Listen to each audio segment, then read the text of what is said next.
আল্লাহর পরিচয় কি? যদি বলা হয় যে আল্লাহর পরিচয় কি, শুধু আল্লাহ দিয়ে আল্লাহকে চেনা যাবে, আল্লাহকে চেনা যাবে। আল্লাহ রাব্বুল আলামিন বলছেন, আল্লাহু লা ইলাহা ইল্লা হুয়াল হাইয়ুল কাইয়্যুম। আল্লাহ হচ্ছেন তিনি যিনি ছাড়া কোনো ইলাহ নাই, মাবুদ নাই, উপাস্য নাই। সুবহানাল্লাহ। এখন আল্লাহর যদি প্রথম একটা অক্ষর আলিফ ছেড়ে দেওয়া হয় তাহলে থাকবে কি? লিল্লাহ। এই লিল্লাহ দিয়েও কেউ যদি আল্লাহর পরিচয় পেতে চায় তাহলে পেয়ে যাবে। আল্লাহ রাব্বুল আলামিন কোরআনে কারীমের ভিতরে শুধু লিল্লাহ দিয়েও আল্লাহকে চেনার ব্যবস্থা করেছেন। লিল্লাহি মা ফিস সামাওয়াতি ওয়া মা ফিল আরদ। আকাশ এবং জমিনের সার্বভৌমত্বের একচ্ছত্র মালিকানা কার? আল্লাহ পাকের।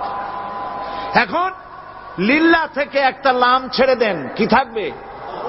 লাহু। এই লাহু দিয়েও আল্লাহর পরিচয় পাওয়া যাবে, যাবে না?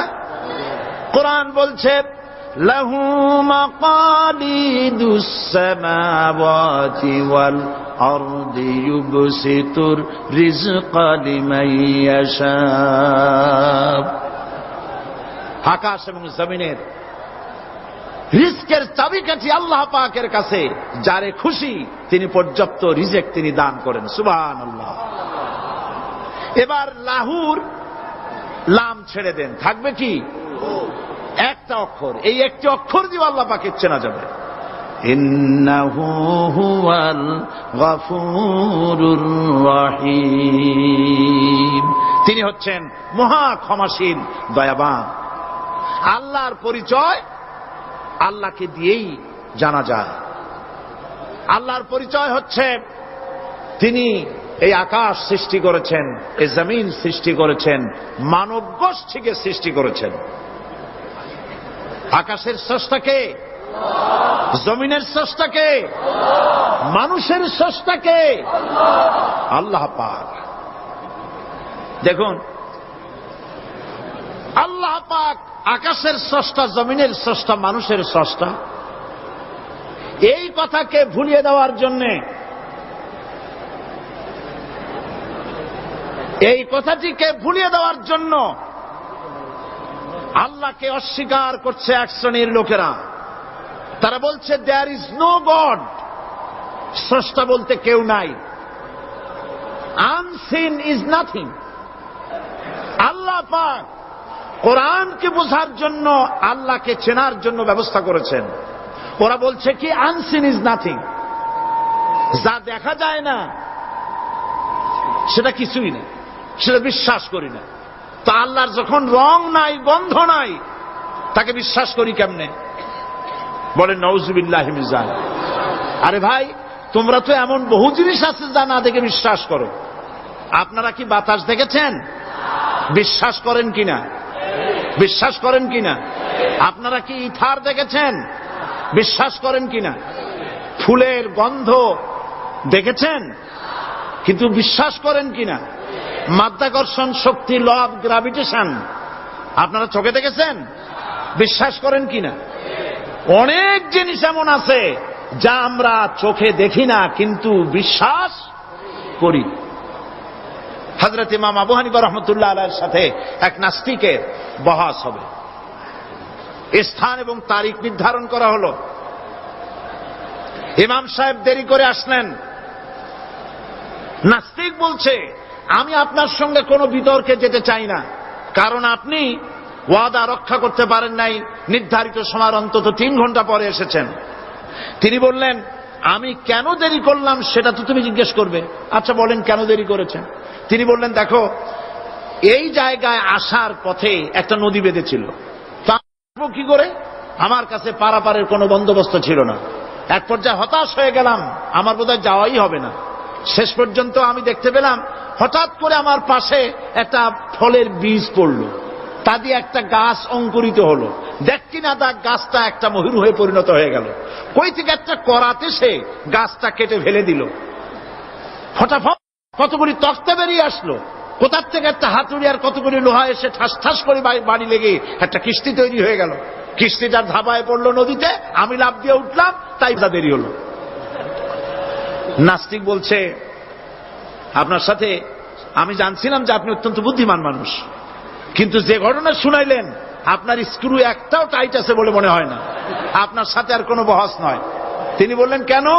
কয় বহস না, আপনি বলছেন যে এইরকম একটা গাছ চারা হয়ে গেল, সাথে সাথে বিনা মিস্ত্রিতে গাছটা কাটলো, তারপর এইটা দিয়ে তক্তা হলো, লোহা আসলো, হাতুড়ি হইলো, বিনা মিস্ত্রিতে কিস্তি তৈরি হয়ে গেল, নৌকা এটা পড়লো নদীতে, আর বিনা মাঝিতে আপনি পার হয়ে আসলেন। এটা কি আদৌ সম্ভব? ইমাম আবু হানিফা রাহমাতুল্লাহ আলাইহি বলছেন, তোমার সাথে আমি কোনো কিতাব দিয়ে ঝগড়া করব না, কোনো কিতাব দিয়ে আমি তোমার সাথে বহস করব না। এই একটি দৃষ্টান্ত তোমার জন্য যথেষ্ট। একটা মিস্ত্রি ছাড়া যদি একটা কিস্তি তৈরি না হতে পারে, একটা গাছ কেটে তক্তা যদি না হতে পারে, এই বিশাল আকাশ, এই বিশাল জমিন, আর তোমার মতো এরকম একটা সুন্দর মানুষ বিনা মিস্ত্রিতে বিনা স্রষ্টায় তৈরি হলো কেমনে? এক কথায় নাস্তিক বলছে, আমার জীবনের ভুল ধরা পড়ল। নাস্তিক বলছে, জীবনের ভুল ধরা পড়েছে, আমি মুসলমান হয়ে গেলাম। লা ইলাহা ইল্লাল্লাহু মুহাম্মাদুর রাসূলুল্লাহ। জোরে পড়েন, লা ইলাহা লা ইলাহা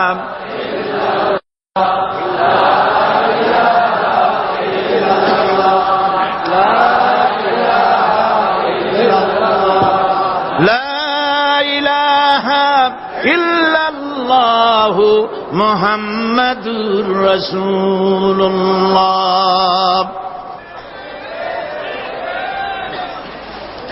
আল্লাহ পাক বলছেন, আমি আদম, আমি দাউদ এবং সুলাইমানকে জ্ঞান দান করেছি, ইব্রাহিমকে জ্ঞান দান করেছি।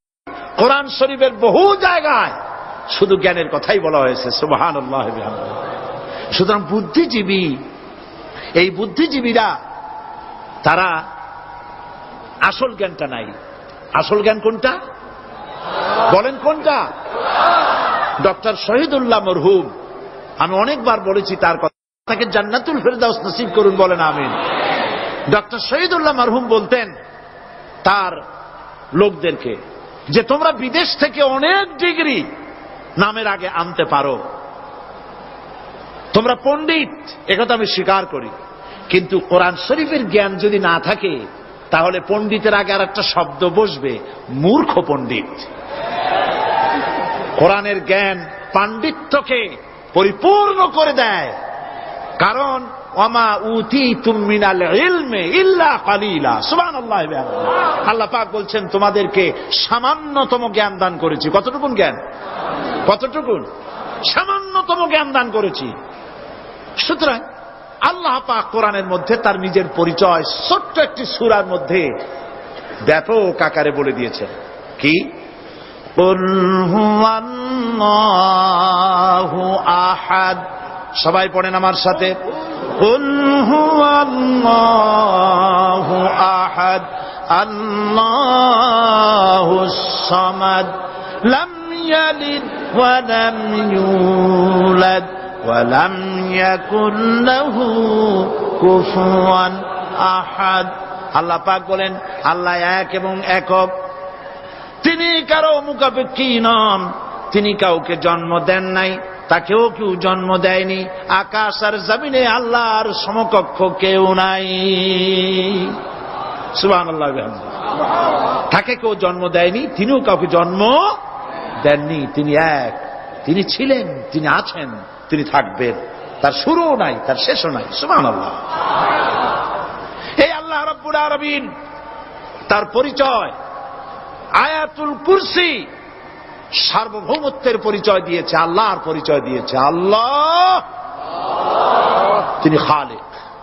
মানব সৃষ্টির এবং পৃথিবীর সৃষ্টির ইতিহাস ঘাটলে মানুষের যদি কিসমত ভালো থাকে তাহলে আল্লাহর সান্নিধ্য, আল্লাহর অস্তিত্ব সম্পর্কে জ্ঞান তাকে আল্লাহ পাক দান করে দেন। সুবহানাল্লাহ।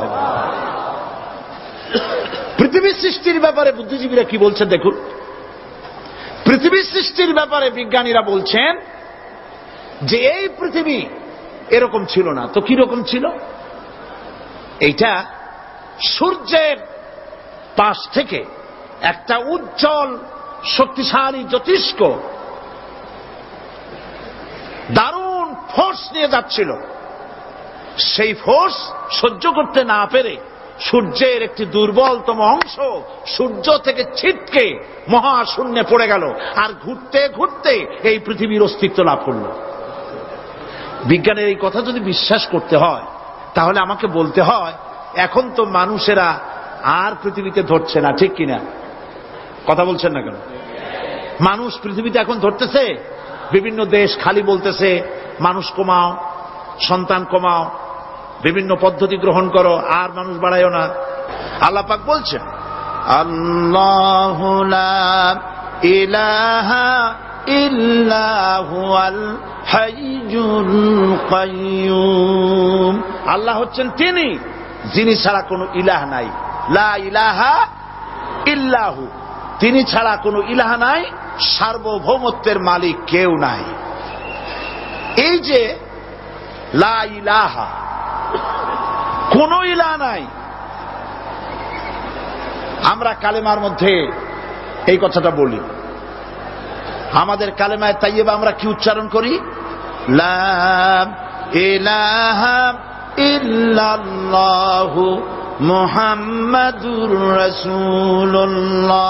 জোরে পড়েন লা ইলাহা ইল্লাল্লাহ, লা ইলাহা ইল্লাল্লাহু মুহাম্মাদুর রাসূলুল্লাহ।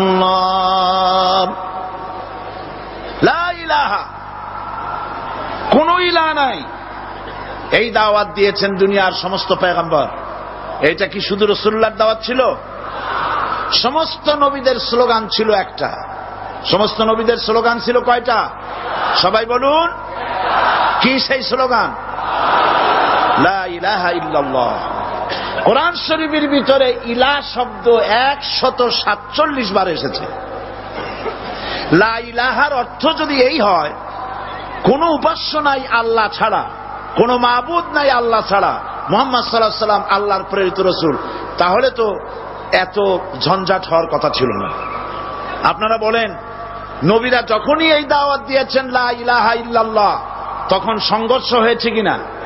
হয়েছে কিনা? বাধা আসছে কিনা? তাহলে এই কথাটা কি যার কারণে এরকমের বাধা আসে? লা ইলাহা ইল্লাল্লাহ, এর চাইতে বিপ্লবাত্মক, এর চাইতে রিভলিউশন সৃষ্টিকারী কথা আল্লাহর আকাশের নিচে জমিনের উপরে আর একটাও হতে পারে না। লা ইলাহা ইল্লাল্লাহ। ইলাহ শব্দের অর্থ শুধু উপাস্য আর মাবুদ নয়। ইলাহ শব্দের অর্থ হচ্ছে আইনদাতা, ইলাহ শব্দের অর্থ হচ্ছে শাসনকর্তা, ইলাহ শব্দের অর্থ হচ্ছে বিধানদাতা। তো লা ইলাহা যখন একটি লোক ঘোষণা করে, তার অর্থ দাঁড়ায় কোন আইনদাতা নাই, বিধানদাতা নাই, শাসনকর্তা নাই, কারো আইন মানি না, বিধান মানি না, শাসন মানি না, আল্লাহ ছাড়া। কে ছাড়া? আল্লাহ ছাড়া। এই কালেমার দাওয়াত যখন পয়গম্বরেরা দিয়েছেন, তখন 3 শ্রেণীর লোকেরা বাধা দিয়েছে। বলেন কয় শ্রেণী? সবাই বলেন। 3 শ্রেণীর লোকেরা বাধা দিয়েছে। লক্ষ্য করুন। 1 নম্বরে বাধা দিয়েছে রাষ্ট্রশক্তি। 1 নম্বরে বাধা দিল কারা? 2 নম্বরে বাধা দিয়েছে ধনাঢ্য ব্যক্তিবর্গ। 3 নম্বরে বাধা দিয়েছে যারা কায়েমি স্বার্থবাদী ধর্মীয় শক্তি। এই 3টি শ্রেণী সমস্ত নবীদেরকে বাধা দিয়েছে। সেই বাধা অতীতে যারা দিত এখন আর দেয় না, নাকি? এখনো দেয়? দেখুন, এই কালেমার দাওয়াত হযরতে মূসা আলাইহিস সালামকে যেদিন আল্লাহ পাক প্রথম ওহী দিলেন, এই দাওয়াত শুধু রাসূল দেন নাই, আল্লাহ পাক বলছেন প্রত্যেক নবী তার জাতিকে এই দাওয়াত দিয়েছেন। কি? আল্লাহ রাব্বুল আলামিন বলেন সকল নবী তার কওমকেই বলে দাওয়াত দিয়েছেন, ইয়া কওমি ইবুদুল্লাহা মা লাকুম মিন ইলাহিন গায়রু। হে সম্প্রদায়, আল্লাহ ছাড়া কোন ইলাহ নাই, তার ইবাদত করো, তারই দাসত্ব করো, তার গোলামি করো। আল্লাহ পাক মুসা আলাইহিস সালামকে যখন নবুয়াত দিলেন, প্রথম যে ওহী এলো, প্রথম ওহীটাই ছিল ইন্নানি আনাল্লাহ লা ইলাহা ইল্লা আনা ফা'বুদনি ওয়া আকিমিস সালাতা লিযিকরি। নিশ্চয়ই আমি আল্লাহ, আমি ছাড়া কোন ইলাহ নাই, আইনদাতা নাই, বিধানদাতা নাই, সুতরাং আমার দাসত্ব করো এবং আমার শরণার্থে নামাজকে প্রতিষ্ঠা করো। মুসা আলাইহিস সালামকে আল্লাহ পাক ওহী দিয়ে তাকে পাঠালেন। কোথায় পাঠালেন?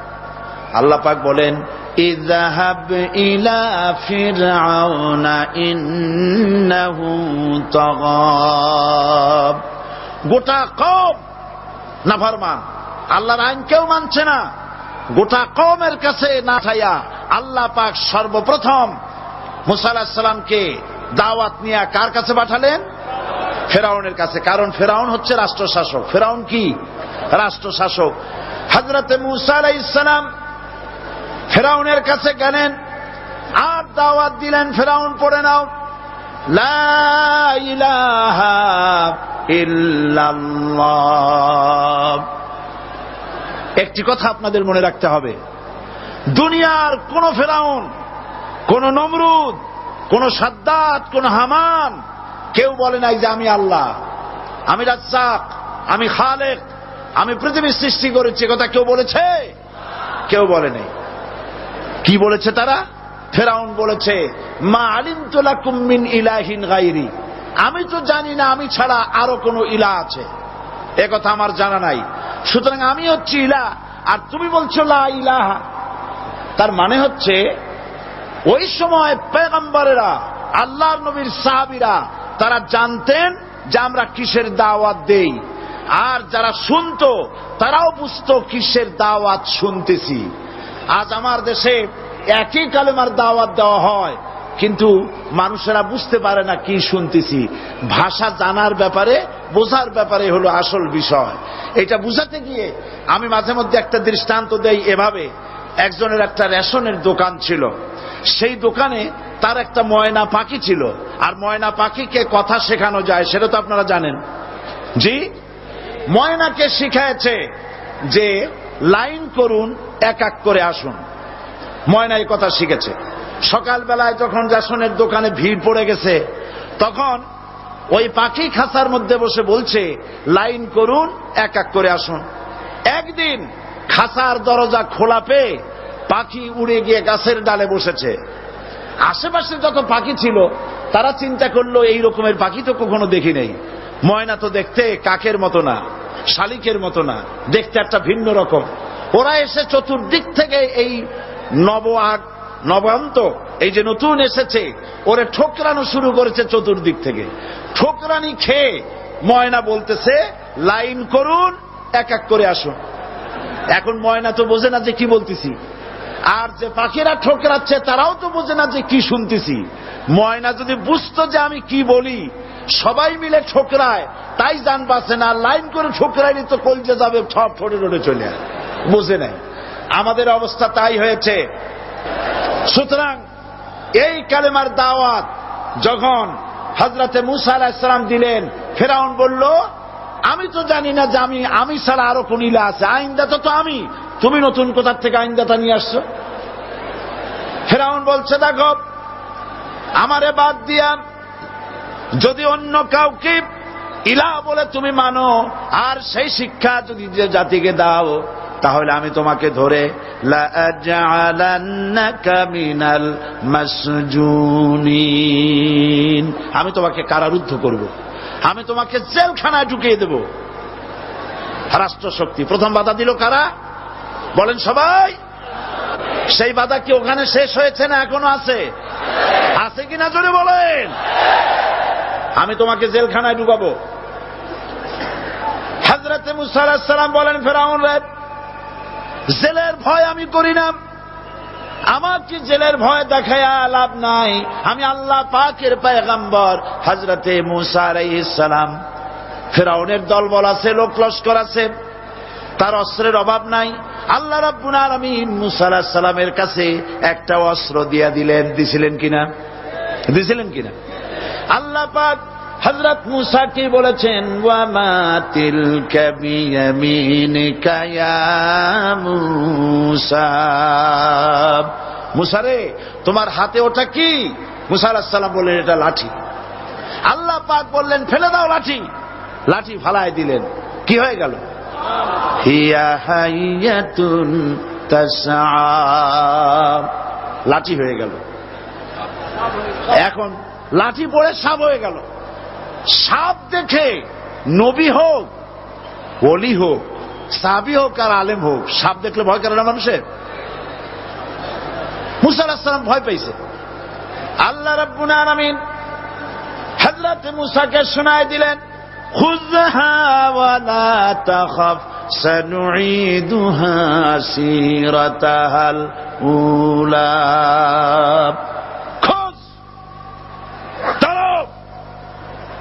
লা তাখাফ, ভয় পেও না। আল্লাহ বলছেন ধরো, ভয় পেও না। ধরার সঙ্গে সঙ্গে স্বাভাবিক অবস্থায় ফিরে আসবে, আবার লাঠি হয়ে যাবে। এখন আল্লাহ বলছেন ধরো। মূসা আলাইহিস সালাম কি ভয় পাওয়া উচিত হবে? আর উচিত হবে? মূসা আলাইহিস সালাম কি ভয় পাইছিলেন? কারণ হচ্ছে দুশমনের শক্তিটা খুব বড়ই দেখা যায়, মনে হয় যেন অনেক বড়, কি জানি কি। আল্লাহ পাক বলছেন, ইন্না কাইদাশ শায়তানে কানা দাঈফা। শয়তানের চক্রান্ত যতই তুমি মনে করো অনেক ষড়যন্ত্রের জাল বিস্তার হয়ে আছে, আল্লাহ কয় কিছুই না, দাঈফা, অত্যন্ত দুর্বল। আল্লাহ পাক বললেন ধরো। মূসা আলাইহিস সালাম সাপ ধরলেন, সঙ্গে সঙ্গে লাঠি হয়ে গেল। ফিরআউন বরদাস্ত করল না। রাষ্ট্রশক্তির পক্ষ থেকে আক্রমণ শুরু হলো। অপরাধ কি? মূসা আলাইহিস সালামের অপরাধ কি? কি অপরাধ? মাশাআল্লাহ, বুঝতে পেরেছেন। অপরাধ হচ্ছে তিনি বলেছেন লা ইলাহা, জোরে বলেন লা ইলাহা ইল্লাল্লাহ। এই কালেমাকে আজ আমরা ভিক্ষার বুলি বানাইছি। এটা হলো সার্বভৌমত্বের বুলি, এটা হচ্ছে আল্লাহ পাকের সার্বভৌমত্বের কথা। আজ আমরা মানুষের কাছে আমরা শুনি, মানুষেরা ভিক্ষা চায়, লা ইলাহা ইল্লাল্লাহ, এক মুঠ চাউল দেন, লা ইলাহা ইল্লাল্লাহ 10 খান পাই দেন। এই হচ্ছে কালেমার জিকির। আবার কেউ কেউ জিকির করতেছে লা ইলাহা আস্তে, ইল্লাল্লাহ জোরে, এমন জোরে কলব সাফ করে, কলব তাতে থাকলেও পারে, গেলেও পারে। এই কালেমার জার, এর আঘাত পয়গম্বররা মেরেছেন। হযরতে মূসা আলাইহিস সালাম যখন বলেছেন লা ইলাহা ইল্লাল্লাহ, এই ধাক্কা ফিরআউন বরদাস্ত করতে পারে নাই। দরিয়ায় নীলের ভিতরে আল্লাহ পাক ডুবাই শেষ করে দিয়েছেন, দেন নাই? হযরতে মূসা আলাইহিস সালাম তার উম্মতেরা দরিয়ার পাশে বসে দ্বীনি কথাবার্তা বলতেছেন। এমন সময় ফিরআউন, তার শত্রু হচ্ছে মূসা আলাইহিস সালাম। শত্রু কেন? মূসা কি ফিরআউনের পাকা ধানে মই দিয়েছে নাকি? বলেন আপনারা। তার হালের গরু পিটায় মারছে নাকি? অপরাধ হলো তিনি আল্লাহর জমিনে আল্লাহর আইন প্রতিষ্ঠার কথা বলেছেন।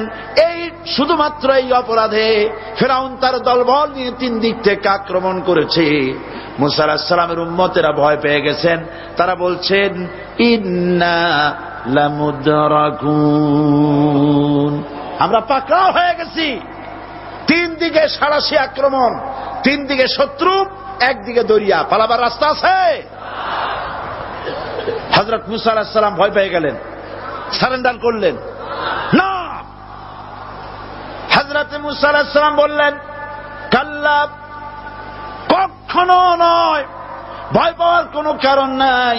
রব্বি সায়াহদিন, অবশ্যই আমার রব আমার জন্য রাস্তা করে দিবেন। ভয় পাইও না, আমার রব রাস্তা করে দিবেন। আল্লাহ রাব্বুল আলামিন হযরত মূসা আলাইহিস সালামকে অর্ডার করলেন, হাতের লাঠি দিয়া দরিয়ার উপরে আঘাত করো। হযরতে মূসা আলাইহিস সালাম দরিয়ার উপর আঘাত করলেন। রাস্তা ছিল দরকার একটার, এক বাড়িতে আল্লাহর হুকুমে লাঠি দিয়ে একটি আঘাত করার সঙ্গে সঙ্গে হযরত মূসার তার সঙ্গী সাথী দরিয়া পার হওয়ার জন্য দরিয়ার মধ্য দিয়ে আল্লাহ 12টা রাস্তা পয়দা করে দিলেন। সে আল্লাহ আছে না নাই? এত আসতে বলেন কেন? ভয় পাওয়ার কারণ আছে? রাষ্ট্র শক্তি বাধা দিয়েছে সমস্ত নবীদেরকে। কেন? নবীদের চরিত্র খারাপ? জোরে বলে, নবীদের চরিত্র খারাপ? নবীদের চাইতে মাসুম বেগুনাহ উন্নত চরিত্রের মানুষ আল্লাহর আকাশের নিচে জমিনের উপরে আর হয় নাই। তোমরা যে সব নেতাদের পিছনে দৌড়াও, অমুকের সৈনিক, নেতা নেতা করে মরো, এইসব নেতা যাদের পিছনে দৌড়াও, এই নেতাগুলি, আমি জিজ্ঞেস করি আপনাদেরকে, এই নেতাগুলি জীবনে একবারও জেনা করে নাই। এ ব্যাপারে অনুসারীরা আপনারা কি নিশ্চিত?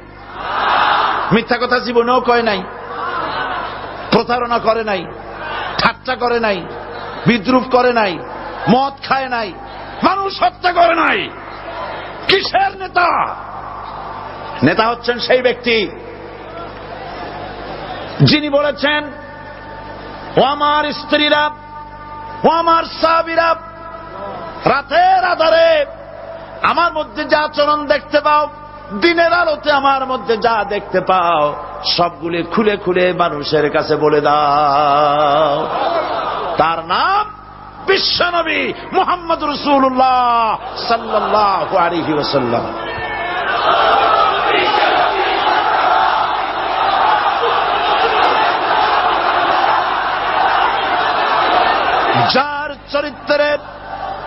যার চরিত্রের সার্টিফিকেট আল্লাহ রাব্বুল আলামিন নিজে দিচ্ছেন, ওয়া ইন্নাকা লাআলা খুলুকিন আযীম।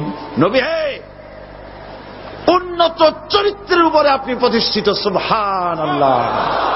কে সার্টিফিকেট দিচ্ছেন? আযীম, আযীম।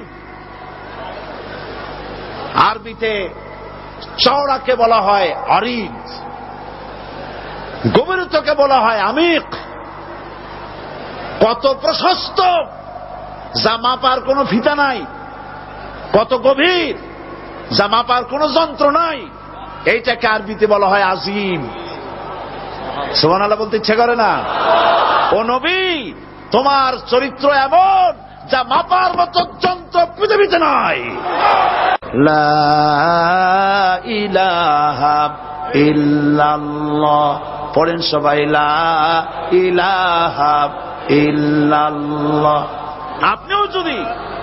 আপনিও যদি নবীদের মতো সাহাবীদের মতো বুঝা এই কলেমার দাওয়াত দেন, বাধা আসবেই। বোঝাবুঝির ব্যাপার, বুঝতেই সারল। কত মাহফিল হয় বাংলাদেশে, হয় না? কোনো বাধা নাই, ঠিক কিনা? কত পূজা হয়, পার্বণ হয়, গান হয়, থিয়েটার হয়, গুনাহগার বিবির গান হয়, কত কিছু হয়। কোনো বাধা আছে? তাফসীরের মাহফিলে বাধা। কারণ ওরা বুঝতে পেরেছে এ তাফসীরের মাহফিলে গাজীর গীত হয় না, এ তাফসীরের মাহফিলে আল্লাহর সার্বভৌমত্ব কায়েমের আন্দোলন চলে।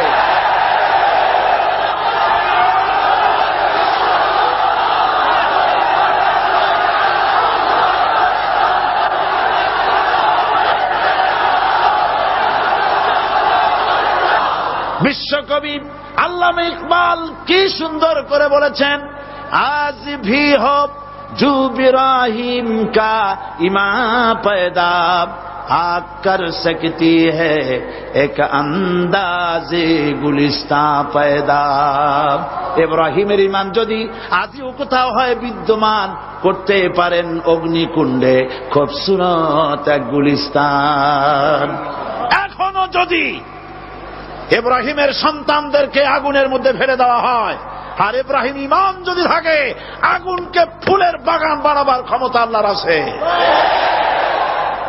চিরকাল আল্লাহ পাক এই কালেমাকে দিয়েছেন আল্লাহর সার্বভৌমত্বকে প্রতিষ্ঠা করার জন্য।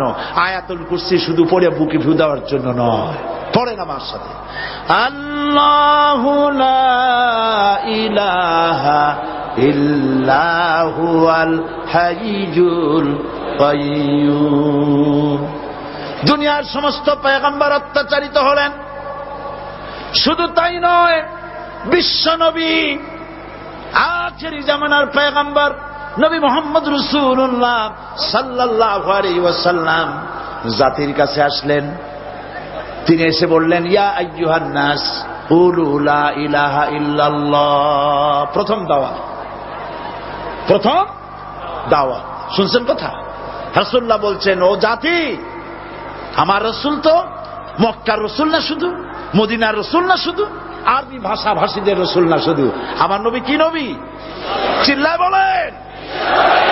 তাই তিনি বলেছেন, ও বিশ্বের মানবতা, বিশ্বের মানব গোষ্ঠী, যদি মুক্তি পেতে চাও, নাজাত পেতে চাও, উচ্চারণ করো, বিশ্বাস করো, আমল করো, বলো লা ইলাহা ইল্লাল্লাহ। জোরে পড়েন, লা ইলাহা ইল্লাল্লাহ, লা ইলাহা ইল্লাল্লাহ মুহাম্মাদুর রাসূলুল্লাহ। কোরআনে কারীমের ভিতরে আয়াতুল কুরসির মধ্যে বলে দিয়েছেন, আল্লাহু লা ইলাহা ইল্লা হুয়াল হাইয়ুল কাইয়্যুম। প্রাণ খুলে সবাই পড়েন, বসা মানুষ, দাঁড়ানো মানুষ, আল্লাহু লা ইলাহা ইল্লা হুয়াল হাইয়ুল কাইয়্যুম। আল্লাহ রাব্বুল আলামিন, তিনি ছাড়া কোন ইলাহ নাই, তিনি সার্বভৌমত্বের মালিক, কেউ নাই আল্লাহ ছাড়া। এই কথা মানুষকে ঘোষণা করতে হবে। কোরআনে কারীমের মধ্যে আল্লাহ রাব্বুল আলামিন বলেন, ওয়ামা খালাকতুল জিন্না ওয়াল ইনসা ইল্লা লিয়াবুদুন। আমি মানুষ এবং জিনকে সৃষ্টি করেছি শুধুমাত্র আমার ইবাদতের জন্য, আমার গোলামির জন্য, আমার আনুগত্যের জন্য। এখন এই ইবাদত আমাদের সৃষ্টি হয়েছে কিসের জন্য? জবাব দিতে হবে সকলকে, কি জন্য? ইবাদতের জন্য। আমি যে মাঝে মধ্যে প্রশ্ন করি, তাতে কি আপনারা রাগ করেন নাকি? আমি আপনাদেরকে কষ্ট দেওয়ার জন্য প্রশ্ন করি না, এটি সুন্নতের একটি অংশ। হুজুর সাল্লাল্লাহু আলাইহি ওয়াসাল্লাম গুরুত্বপূর্ণ কথাগুলি সাহাবায়ে কিরামদেরকে 3 বার করে জিজ্ঞেস করতেন, যাতে করে কথাগুলি অন্তরের ভেতরে ঢুকে যায়, কলিজার ভিতরে ঢুকে যায়। আল্লাহ পাক আমাদের সৃষ্টি করেছেন ইবাদতের জন্য। কিসের জন্য? আমরা যেন তার গোলামি করি, সেই জন্য আল্লাহ পাক আমাদেরকে সৃষ্টি করেছেন, জিনদেরকেও সৃষ্টি করেছেন ইবাদতের জন্য। এই ইবাদত একটি ব্যাপক অর্থবোধক শব্দ। আমরা যদি ইবাদতটা নাই বুঝি, তা আমাদের মানব জন্ম হবে বৃথা। ইবাদত হচ্ছে আল্লাহর পছন্দনীয় জিনিসগুলি আমল করে তার সন্তুষ্টি অর্জন করার জন্য প্রচেষ্টা চালানো জীবনের সকল ক্ষেত্রে। এর মধ্যে ইবাদতের ভিতরে এমন এক ব্যাপক অর্থ যে এর ভিতরে নামাজ, রোজা, হজ, যাকাত, সত্য কথা, আমানতদারি, দিয়ানতদারি, প্রতিবেশীর হক আদায় করা, মাতা পিতাকে শ্রদ্ধা করা, প্রতিবেশীর হক আদায় করা, স্ত্রীর হক আদায় করা, সৎ কাজের আদেশ করা, অসৎ কাজের নিষেধ করা, জিহাদ ফি সাবিলিল্লাহ করা, এ সব কিছুই হচ্ছে ইবাদতের মধ্যে শামিল। জিকির আজকার করা, তেলাওয়াত করা, আমলে সালেহ করা, এভাবে করে আল্লাহ পাককে খুশি করার জন্য আল্লাহর নির্দেশ মাফিক কাজগুলি করা, সবটাই হচ্ছে ইবাদতের মধ্যে শামিল। মানব সৃষ্টির উদ্দেশ্য এবং লক্ষ্যই হচ্ছে মানুষ গোলামি করবে, আনুগত্য করবে আল্লাহ পাকের। এই জন্য যত নবী আল্লাহ পাক পৃথিবীতে পাঠিয়েছেন, সমস্ত নবী দাওয়াত দিয়েছেন তার উম্মতকে কি বলে? ইয়া কওমি ইবুদুল্লাহা মা লাকুম মিন ইলাহিন গায়রু। প্রত্যেক নবী তার জাতিকে, তার সম্প্রদায়কে ডেকে বলেছেন, হে আমার জাতি, হে আমার সম্প্রদায়, এক আল্লাহর গোলামি করো, তিনি ছাড়া তোমাদের কোনো ইলাহ নাই, প্রভু নাই, মাবুদ বলে কেউ নাই। এভাবে করে কোরআনে কারীম একজন একজন করে নবীদের নাম উচ্চারণ করে আল্লাহ পাক শুনিয়ে দিলেন, শোনো, লাকাদ আরসালনা নূহান ইলা কওমিহি ফাকালা ইয়া কওমি ইবুদুল্লাহা মা লাকুম মিন ইলাহিন গায়রুহু। আল্লাহ পাক বলেন, আমি নূহ আলাইহিস সালামকে তার কওমের জন্য নবী করে পাঠালাম, আর নূহ আলাইহিস সালাম তার জাতিকে ডেকে বললেন, ও আমার জাতি, ও আমার সম্প্রদায়, এক আল্লাহর গোলামি করো, তিনি ছাড়া তোমাদের কোনো রব নাই, ইলাহ নাই, মাবুদ নাই। হুদ আলাইহিস সালাম সম্পর্কে আল্লাহ পাক বলছেন, ওয়াইলা আদিন আখাহুম হুদান ক্বালা ইয়া কওমি ইবুদুল্লাহা মা লাকুম মিন ইলাহিন গায়রুহু। হুদকে আমি সামুদ জাতির জন্য, আমি সালেহ আলাইহিস সালামকে তার জাতির জন্য পাঠিয়েছি, হুদকে তার জাতির জন্য পাঠিয়েছি, এবং তারা সকলেই বলেছেন, হে আমার জাতি, এক আল্লাহর গোলামি করো, এক আল্লাহর দাসত্ব করো, আর কারো গোলামি করা যাবে না। এভাবে করে শুআয়ব আলাইহিস সালাম সম্পর্কে আল্লাহ পাক বলেছেন, আমি মাদিয়ানবাসীদের জন্য তাকে পাঠিয়েছি এবং তাকে আমি বলেছি যে একমাত্র আল্লাহ পাকের গোলামি করো, জীবনের সকল ক্ষেত্রে তার আনুগত্য করো। আল্লাহ পাক এরপরে বলেন, শুধু নূহ, শুধু হুদ, শুধু সালেহ আর শুআয়ব নয়, শুধু মূসা আর ঈসা নয়, ওয়ালাকাদ বা'আসনা ফি কুল্লি উম্মাতির রাসূলা আন ইবুদুল্লাহা ওয়াজতানিবুত তাগুত। আমি প্রত্যেক জাতির জন্যই রাসূল প্রেরণ করেছি এবং সকলেই দাওয়াত দিয়েছেন, আন ইবুদুল্লাহ ওয়াজতানিবুত তাগুত, এক আল্লাহর গোলামি করো, এক আল্লাহর আনুগত্য করো, আর তাগুতকে বর্জন করো। তাগুত হচ্ছে সেই শক্তি, যে শক্তি শুধু নিজেই আল্লাহর আইন অমান্য করে না, অন্যদেরকেও অমান্য করতে বাধ্য করে, তাকে কি বলা হয়? কোরআন বলছি, ওয়ামা আরসালনা মিন ক্বাবলিকা মির রাসূলিন ইল্লা নূহি ইলাইহি আন্নাহু লা ইলাহা ইল্লা আনা ফা'বুদুন। আল্লাহ পাক বলছেন, হে নবী, তোমার পূর্বে এই পৃথিবীতে আমি যাদেরকে পাঠিয়েছি তাদের সকলের প্রতি আমি এই ওহী অবতীর্ণ করেছিলাম যে তারা তার জাতিকে বলবে, লা ইলাহা ইল্লা, লা ইলাহা ইল্লা আনা, আমি ছাড়া কোনো ইলাহ নাই, অর্থাৎ আল্লাহ ছাড়া কোনো ইলাহ নাই। এই কথাটা নবীরা সকল জাতির কাছে তারা বলবে, এই বলে ওহী নাজিল করেছে, এবং তারা বলবে একমাত্র আল্লাহ পাকের গোলামি, তার আনুগত্য জীবনের সকল ক্ষেত্রে করতে হবে, তিনি ছাড়া কোনো ইলাহ নাই, এটাকে বিশ্বাস করতে হবে। মেরাজ উপলক্ষে আল্লাহ পাক রাসূল করিম সাল্লাল্লাহু আলাইহি ওয়াসাল্লামকে যে পেগাম দিয়েছিলেন, যে হাদিয়া দিয়েছিলেন, যে 14টি পেগাম ছিল, তার মধ্যে প্রথম পেগাম যেটা ছিল সে ছিল কি? ওয়াকাদা রাব্বুকা আল্লা তা'বুদু ইল্লা ইয়্যাহু ওয়া বিল ওয়ালিদাইনি ইহসানা। তোমার রবের পক্ষ থেকে এটা চূড়ান্ত রূপে ফয়সালা হয়ে গিয়েছে, চূড়ান্ত ফয়সালা হয়ে গিয়েছে যে দাসত্ব, গোলামি, আনুগত্য করতে হবে কেবলমাত্র আল্লাহ সুবহানাহু ওয়া তাআলা।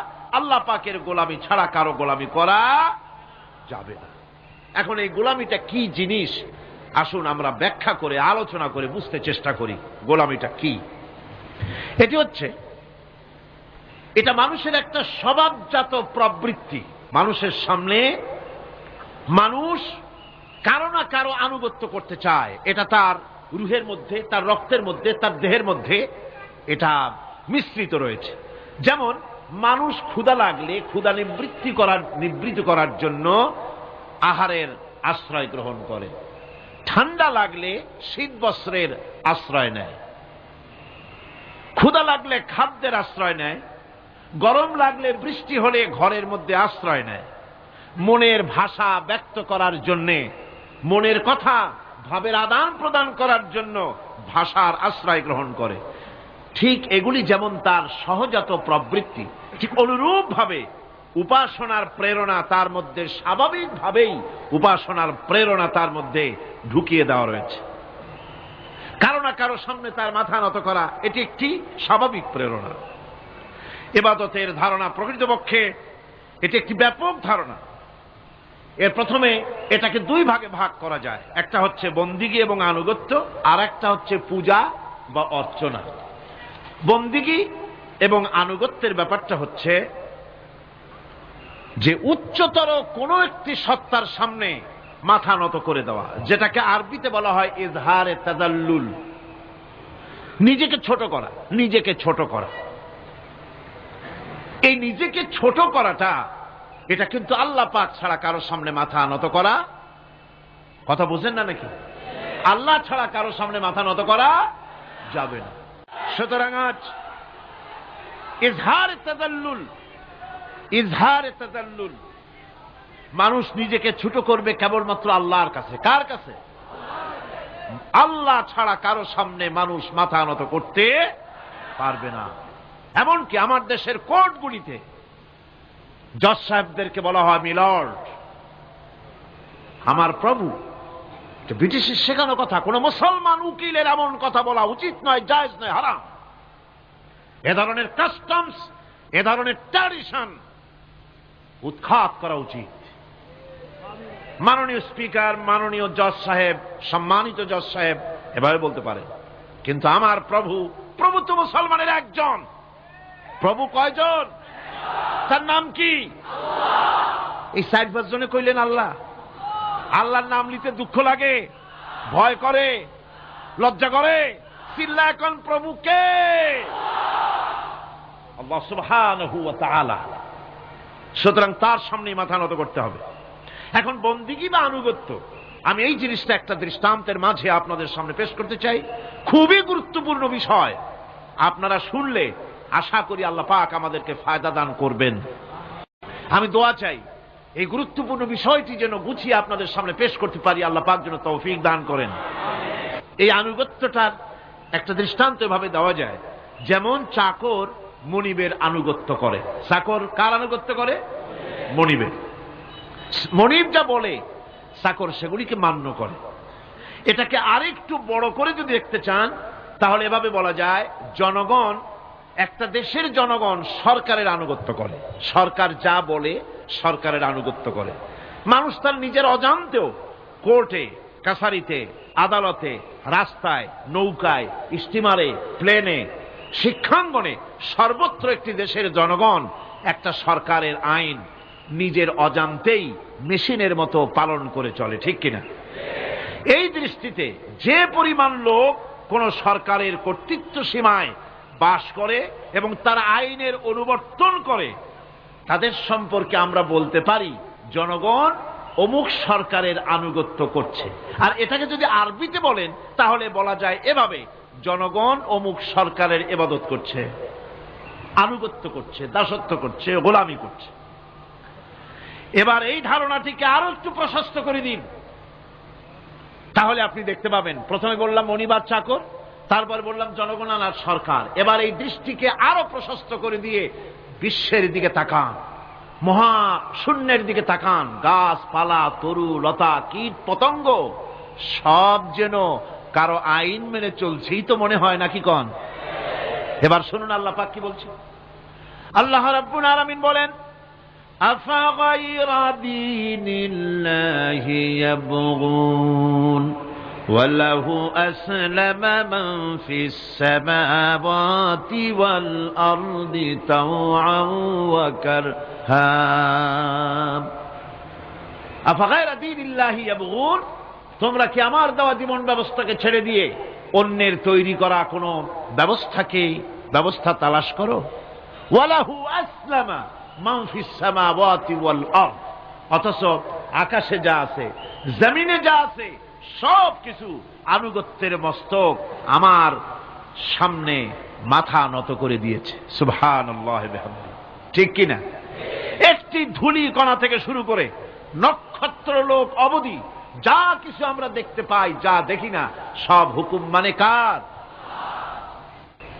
এই আইনের বৃদ্ধাচরণ করার ক্ষমতা কারো নাই। এটাকে বলা যায় গোটা বিশ্ব চরাচর আনুগত্য করছে, গোলামি করছে, ইবাদত করছে। কার করছে? আল্লাহ পাকের। এটাকে ইংরেজিতে বলা হয় ল অফ নেচার, এটাকে আরবিতে বলা হয় কানুনে ফিতরত, এটাকে বাংলায় বলা হয় প্রকৃতির আইন। এই আইনকে লঙ্ঘন করার ক্ষমতা কারো নাই। বন্ধুগণ, এই পৃথিবীর আপনি লক্ষ্য করে দেখবেন কোরআন মাজিদে এই বন্দিগিকে কোথাও ইবাদত বলেছে, কোথাও তাসবিহ বলেছে, কোথাও তাকদীস বলেছে, কোথাও সুজুদ বলেছে, কোথাও কুনুত বলেছে। আল্লাহ রাব্বুল আলামিন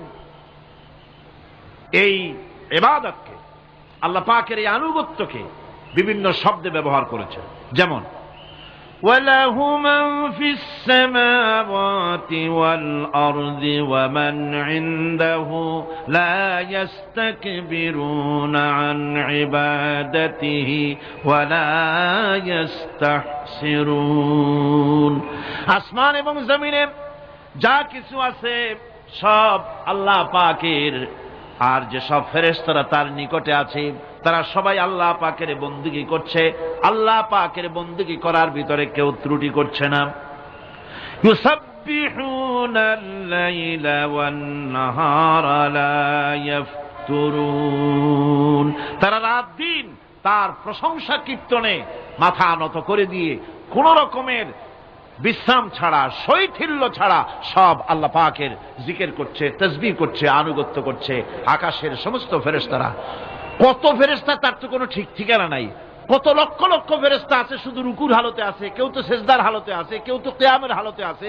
আর যার উপরে যে ডিউটি আছে সেই ডিউটি পালন করছে, সব আল্লাহ পাকের আনুগত্য করে চলছে।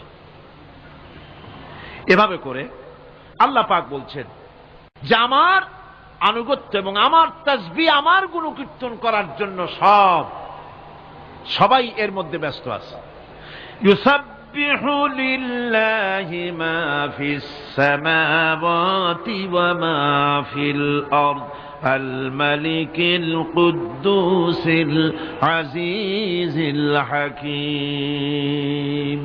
ইউসাব্বিহু লিল্লাহি, তাসবিহ পড়ছে, সাব্বাহা ইউসাব্বিহু তাসবিহান। তাসবিহ পড়েছে, তাসবিহ পড়ছে, তাসবিহ পড়বে। কিয়ামত পর্যন্ত যা কিছু আছে আকাশে, যা কিছু আছে জমিনে, যা কিছু আছে এর মাঝখানে, সব তাসবিহ পড়ছে কার? আল্লাহ পাকের জিকির করছে, তাসবিহ করছে। হযরত ইউনূস আলাইহিস সালাম মাছের পেটে যখন ঢুকে পড়েছিলেন, যখন নিজের জীবন সম্পর্কে হতাশ হয়ে গিয়েছিলেন, তখন তিনি শুনতে পাচ্ছিলেন চতুর্দিকে যে সমস্ত জলচর প্রাণী আছে, হাত্তাকে সমুদ্রের তলদেশের, দরিয়ার তলদেশের বালুকণা, পাথরের নুড়ি, শৈবাল, সব কিছু থেকে আল্লাহ পাকের জিকির হচ্ছে। ভিতর থেকে আওয়াজ আসতেছে আল্লাহ আল্লাহ আল্লাহ আল্লাহ আল্লাহ আল্লাহ আল্লাহ আল্লাহ আল্লাহ। জোরে বলেন আল্লাহ আল্লাহ আল্লাহ আল্লাহ আল্লাহ আল্লাহ আল্লাহ। হযরত ইউনূস আলাইহিস সালাম তখন বললেন লা ইলাহা ইল্লা আনতা সুবহানাকা ইন্নী কুনতু মিনাজ জালিমিন। পড়েন সবাই, লা ইলাহা ইল্লা আনতা সুবহানাকা ইন্নী কুনতু মিনাজ জালিমিন। লা ইলাহা ইল্লা আনতা, তুমি ছাড়া কোনো ইলাহ নাই। আমি তোমার প্রশংসা করছি, আমি তোমার পবিত্রতা ঘোষণা করছি। আমি নিজের উপর জুলম করেছি। গাছপালা, তরুলতা সব তাসবিহ পড়ছে, জিকির করছে কার? আল্লাহ পাক। এই জন্য রাসূল কারীম সাল্লাল্লাহু আলাইহি ওয়াসাল্লাম বলেছেন গাছের পাতাটিও ছিল না, প্রয়োজন হলে গাছটা কেটে ফেলো, কিন্তু বিনা প্রয়োজনে গাছের পাতাও ছিল না, কারণ গাছের পাতা আল্লাহ পাকের জিকির করছে। কার জিকির করে? গাছপালা, তরুলতা, কীট পতঙ্গ সব আল্লাহ পাকের তাসবিহ করছে, জিকির করছে। কোরআনে কারীম বলছে ওয়ালিল্লাহি মুলকুস সামাওয়াতি ওয়াল আরদি ওয়া ইলাল্লাহিল মাসীর। আকাশমণ্ডল এবং জমিনের বাদশাহী আল্লাহ পাকের, এবং তারই কাছে আমাদের সকলকে ফিরে যেতে হবে। মালিক হচ্ছেন তিনি। আর তার তাসবিহ আকাশ, জমিন, যা দেখতে পাই, যা দেখতে পাই না, এর মধ্যস্থিত যা কিছু আছে সব কিছুই আল্লাহ পাকের তাসবিহ গুণকীর্তনে সব নিরত আছে। অন্য আয়াতে আল্লাহ পাক বলেন ওয়ালাহু মান ফিস সামাওয়াতি ওয়াল আরদি কুল্লুন লাহু কানিতুন। আসমান এবং জমিনে যা আছে তা সবই আল্লাহর নির্দেশের সামনে মাথা নত করে দিয়েছে।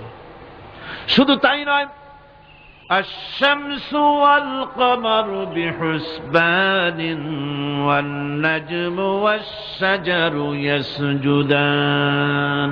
সূর্য এবং চন্দ্র হিসাব অনুযায়ী আবর্তিত হচ্ছে, এবং বৃক্ষ এবং নক্ষত্ররাজি সেজদায় রত হয়ে আছে।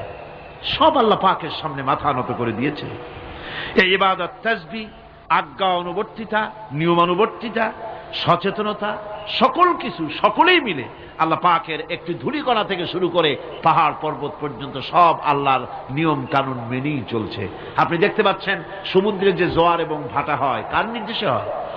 কার নির্দেশে হয়? আরো লক্ষ্য করুন, সমুদ্রের পানি লবণাক্ত। এই নোনা পানি, সমুদ্রের নোনা পানিগুলি পদ্মা, মেঘনা, যমুনা, ব্রহ্মপুত্র, শীতলক্ষা, সুরমা, এসব মিষ্টি পানির ভিতরে জোয়ারের টানে লবণাক্ত পানিগুলি ঢুকে যায়। আবার ভাটির টানে মিষ্টি এলাকার পানিগুলি সব গিয়ে সমুদ্রের মধ্যে নোনা পানির মধ্যে চলে যায়। মাঝখানে কোনো পার্টিশন নাই, মাঝখানে কোনো হেজাব নাই, কোনো বেড়া নাই, বাদ নাই। অথচ নোনা পানি মিষ্টি পানির ভিতরে গিয়ে মিষ্টি পানিরে নোনা বানায় না, নোনা পানি মিষ্টি এলাকায় গিয়ে মিষ্টি পানিরে নোনা বানাইতে পারে না। এই যে আল্লাহ পাকের হুকুম মেনে সব চলতেছে, জোয়ার ভাটাগুলি হতেছে, রাত আর দিন চলতেছে। রাত 12টার সময় সূর্য এসে বলে না রাত সর, আমি এখন দিন বানায় ভালাবো। বেলা 12টার সময় রাতের আগমন ঘটতে পারে না। লাশ-শামসু ইয়ানবাগী লাহা আন তুদরিকাল কমারা ওয়ালাল লাইলু সাবিকুন নাহার ওয়া কুল্লুন ফি ফালাকি ইয়াসবাহুন। সূর্য চাঁদকে অতিক্রম করতে পারে না, চাঁদ সূর্যকে অতিক্রম করতে পারে না। কারো সঙ্গে কারো বাধা হয় না, টক্কর লাগে না। সব আল্লাহ পাকের হুকুম মেনে ইলা আজালিন মুসাম্মা, নির্ধারিত সময় পর্যন্ত সবাই যাতায়াত করবে। শুধু তাই নয়, আল্লাহ পাকের এক বিরাট সিস্টেম, এক বিরাট কুদরতের মাধ্যমে গোটা পৃথিবী চলছে। এর কোনো পরিবর্তন হবে না। নারকেল গাছে কোনোদিন বেল হবে না, বেল গাছে কোনোদিন তাল হবে না, কাঁঠাল গাছে কোনোদিন খেজুর হবে না, আবার খেজুর গাছে কোনোদিন লিচু হবে না। হবে নাকি? ওয়ালান তাজিদা লিসুন্নাতিল্লাহি তাবদীলা। আমার প্রকৃতির আইনের মধ্যে, আমার ল অফ নেচারের ভেতরে কোনো পরিবর্তন হবে না। সবগুলি আমার আইন মানতে হবে। এখন হতে পারে এমন যে ব্যক্তি আল্লাহরে মানে না, ব্যক্তি বোঝেন না নাকি বোঝেন না? একটা মানুষ আল্লাহরে মানে না, ও না মানতে পারে। যে জিহ্বাটে দিয়া বলে দেয়ার ইজ নো গড, স্রষ্টা বলতে কেউ নাই, যে জিহ্বাটে দিয়ে বলে সে জিহ্বা হুকুম মানে কার? আল্লাহ পাকের হুকুম মানে। কিরকম? জিহ্বার উপরে যদি তিতা রাখা আপনি বলেন তিতা থুইছি তাতে কি হয়েছে, খবরদার তিতার টেস্ট নিবি না, তিতা টক এই টেস্ট নিতে পারবি না। আপনার কথা জিহ্বা শুনবে? শুনবে। ওর উপরে যে নির্দেশটা আছে সেই নির্দেশ অনুযায়ী সে কাজ করবে। টয়লেটে গিয়ে আপনি নাকেরে কবেন যে খবরদার, আমি একটা বিরাট অফিসার, অনেক টাকা পয়সার মালিক, অথবা বিরাট একটা মন্ত্রী টন্ত্রী কিছু একটা, সবাই আমার হুকুম মানে, তোকেও মানতে হবে, খবরদার দুর্গন্ধ যেন নাকের মধ্যে না ঢোকে। নাক আমি চাবি ধরতে পারবো না। শুনবে না কে? শুনলেন? নাক হোক, কান হোক, চোখ হোক, মুখ হোক, প্রত্যেকটা অঙ্গ প্রত্যঙ্গ, এগুলি সব হুকুম মানে কার? হতে পারে ব্যক্তি আল্লাহরে অস্বীকার করে বসলো, আল্লাহকে বলল যে আল্লাহ নাই, সব এমনি এমনি। এর কপালের লক্ষণ। কিসের লক্ষণ? কপাল পড়া লক্ষণ। সব বোঝে, একটা মাঠে এটা কয় যে না কেউ এটারে বানাইছে। এই যে একটা ভিডিও ক্যামেরা, এটারে কেউ দেখলে বলবে যে কয়েকজন আলেমে মিলে ফু দিছে আর অমনি একটা মাইক হয়ে কি বল ক্যামেরা হয়ে গেছে, বলবে কেউ? কোন পাগলেও কবে? এই প্যান্ডেলটা দেখে কি মনে হবে? 4-5 জন পিসা বাইসা কোসাইর কোনে দাঁড়াইয়া ফু দিছে, সাথে সাথে প্যান্ডেল হয়ে গেছে। এটা কথা হইল? একটা ছোট্ট টেবিল, একটা চাপ দেখলে পরে মানুষ বলে নিশ্চয়ই এটা কেউ বানাইছে। আজীব, এত বড় বিশাল আকাশ, এত সুন্দর জমিন, এত সুন্দর দেহ, এই মানুষ, গাছপালা, তরুলতা, কীট পতঙ্গ, পাহাড়, নদ নদী, এ সব কিছু দেখে কেবলমাত্র কপাল পোড়াই বলতে পারে যে কেউ নাই, এমনি এমনি হয়েছে। আজীব তামাশা। এমনি এমনি একটা চাউল তৈরি হয় না, একটা ডিম তৈরি হয় না, এমনি এমনি পৃথিবীটা হয়ে গেল। সবগুলির পেছনেই আল্লাহ পাক আছেন, তিনি সৃষ্টি করেছেন। এখন উপাস্যের প্রতি এই সৃষ্টি মানুষের দৃষ্টি আকর্ষণ করে। উপাস্য পাও না কে আল্লাহ তা ঠিক পাও না, তা দেখাবার জন্য এই পৃথিবীর আল্লাহর সৃষ্টি প্রত্যেকটি পদার্থ, প্রত্যেকটি জিনিস ইঙ্গিত করে নিঃসন্দেহে কেউ না কেউ আছে, আর তার নাম হচ্ছে আল্লাহ। তার নাম কি? আরো জোরে বলেন, নাম কি? আল্লাহ পাক। এখন প্রশ্ন ওঠে আল্লাহরে বানাইছে কেনা? এরা বলে তো মুরগি আগে না ডিম আগে? ডিম যদি আগে হয়ে থাকে তো ডিমটারে পারলো কে? আর মুরগি যদি আগে হয়ে থাকে কোথার থেকে মুরগি এসে উড়ে এসে জুড়ে বসলো, আইলো কই থেকে? আল্লাহ যদি একজন থেকেই থাকেন তাহলে তার স্রষ্টাকে? এই প্রশ্ন তুলেছেন বার্টন রাসেল। প্রশ্ন তুলেছে স্রষ্টার স্রষ্টাকে। আমি দেখলাম এক আর্মি অফিসার একটা বই লিখেছেন, আমার এত ভালো লাগলো। বইটার নাম হচ্ছে আল কোরআন দ্য চ্যালেঞ্জ, মহাকাশ পর্ব। দারুণ লিখেছেন তিনি, আপনারা যদি পান খুঁজে নিয়ে পড়বেন।